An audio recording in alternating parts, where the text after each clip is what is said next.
इस वक्त दिल्ली में नई शराब नीति घोटाले का मामला इन दिनों देश भर में सुर्खियों में बना हुआ है। गुरुवार की शाम करीब 7 बजे एनफोर्समेंट डायरेक्टरेट की टीम दिल्ली के मुख्यमंत्री अरविंद केजरीवाल के घर में पहुंचती है। फिर बताया जाता है कि उनके पास में वारंट है और वह मुख्यमंत्री के घर की तलाशी लेंगे।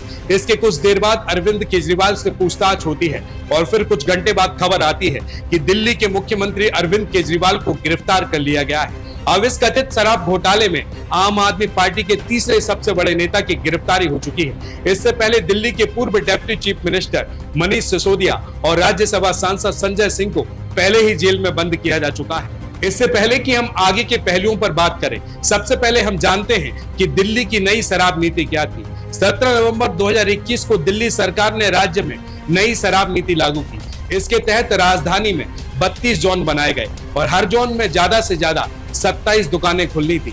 इस तरह से कुल मिलाकर 849 दुकानें खुलनी थी। नई शराब नीति में दिल्ली की सभी शराब की दुकानों को प्राइवेट कर दिया गया। इसके पहले दिल्ली में शराब की 60% दुकानें सरकारी और 40% प्राइवेट थी, लेकिन नई शराब नीति होने के बाद सभी दुकानें 100% प्राइवेट हो गई। इसमें सरकार ने तर्क दिया था कि इससे लगभग 3,500 करोड़ रुपए का सरकार को फायदा होगा। सरकार ने लाइसेंस की फीस भी कई गुना बढ़ा दी। जिस L1 लाइसेंस के लिए पहले ठेकेदारों को 25 लाख रुपए देना पड़ता था, तो नई शराब नीति लागू होने के बाद से उसके लिए ठेकेदारों को 5 करोड़ रुपए चुकाने पड़े। और ठीक इसी तरह अन्य कैटेगरियों में भी लाइसेंस की फीस में काफी बढ़ोतरी हुई। अब हम यह भी अच्छे से समझ लेते हैं कि नई शराब नीति में घोटाले के आरोप आखिर क्यों लगे। नई शराब नीति से जनता और सरकार दोनों को नुकसान होने का आरोप है, तो वहीं बड़े शराब कारोबारियों को फायदा होने की बात कही जा रही है। भारतीय जनता पार्टी का आरोप है कि 3 तरह से घोटाले की बात सामने आ रही है और इसे समझने के लिए हम थोड़ा आंकड़ों पर नजर डाल लेते हैं। लाइसेंस फीस में भारी इजाफा करके बड़े कारोबारियों को लाभ पहुंचाने का आरोप है। शराब बिक्री के लिए ठेकेदारों को लाइसेंस लेना पड़ता है। इसके लिए सरकार ने लाइसेंस शुल्क तय किया है। सरकार ने कई तरह से कैटेगरी बनाई है। इसके तहत शराब, बियर, विदेशी शराब आदि को बेचने के लिए लाइसेंस दिया जाता है। अब उदाहरण के लिए पहले जिस लाइसेंस के लिए ठेकेदार को 25 लाख रुपए का भुगतान करना पड़ता था, नई शराब नीति लागू होने के बाद से उसी के लिए 5 करोड़ रुपए का भुगतान करना पड़ता है। अब आरोप है कि दिल्ली सरकार ने जानबूझकर बड़े शराब कारोबारियों को फायदा पहुंचाने के लिए लाइसेंस शुल्क में बढ़ोतरी की। इससे छोटे ठेकेदारों की दुकानें बंद हो गई और बाजार में सिर्फ बड़े शराब माफियों को लाइसेंस मिला। और इसके अलावा विपक्ष का यह भी आरोप है कि इसकी एवज में आम आदमी पार्टी के नेताओं और अफसरों को शराब माफियाओं ने मोटी रकम घूस के तौर पर दी है। और इसके अलावा सरकार फायदे का सौदा बता रही है कि लाइसेंस फीस को बढ़ाने से सरकार को एक मुश्त राजस्व की कमाई होगी। इससे सरकार ने जो उत्पाद शुल्क और वेट टैक्स घटाया उसकी भरपाई हो गई।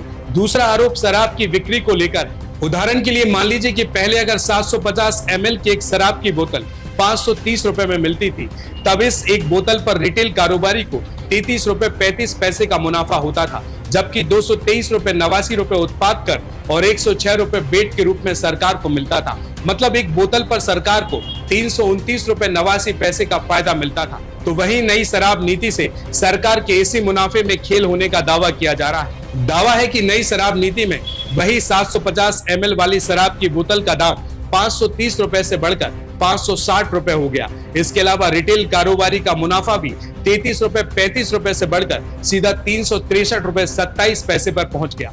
मतलब रिटेल कारोबारी का फायदा 10 गुना से भी ज्यादा बढ़ गया। तो वहीं सरकार को मिलने वाला 329 रुपए 89 रुपए का फायदा घटकर 3 रुपए 78 पैसे रह गया। इसमें 1 रुपए 88 रुपए उत्पाद शुल्क और 1 रुपए 90 पैसे वेट शामिल है। इस शराब नीति के क्रियान्वयन में कथित अनियमितताएं की शिकायतें आई, जिसके बाद उपराज्यपाल ने सीबीआई जांच की सिफारिश की। इसके साथ ही दिल्ली आबकारी नीति 2021 और 22 सवालों के घेरे में आ गई।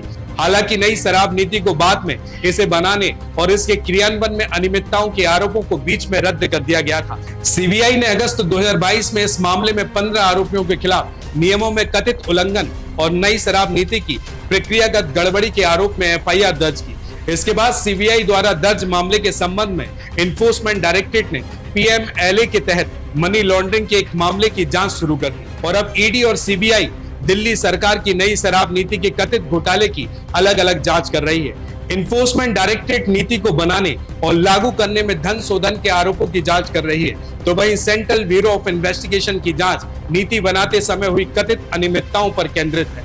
शराब नीति के घोटाले के मामले में एनफोर्समेंट डायरेक्टरेट इससे पहले अब तक 15 आरोपियों को गिरफ्तार कर चुकी है और कल अरविंद केजरीवाल के घर पर पहले छापेमारी की, तलाशी और बाद में गिरफ्तारी कर ली। इसके अलावा सेंट्रल ब्यूरो ऑफ इन्वेस्टिगेशन और एनफोर्समेंट डायरेक्टरेट जैसी बड़ी बड़ी एजेंसियों ने एफआईआर दर्ज की है और जांच की जा रही है। अब देखते हैं कि आम आदमी पार्टियों की मुश्किलें आगे बढ़ेंगी या घटकर साफ हो जाएंगी। फिलहाल इस एपिसोड में इतना ही।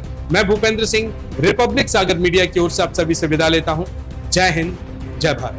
रिपब्लिक सागर मीडिया को सब्सक्राइब अवश्य करें और आप हमारी आने वाली सभी वीडियो को देखना चाहते हैं तो आपको उसके लिए घंटी जरूर दबानी पड़ेगी ताकि आपको सभी वीडियो की नोटिफिकेशन समय समय पर मिलती रहे। रिपब्लिक सागर मीडिया पर जो भी वीडियो आएगा वह सच की कसौटी पर कसकर ही आएगा।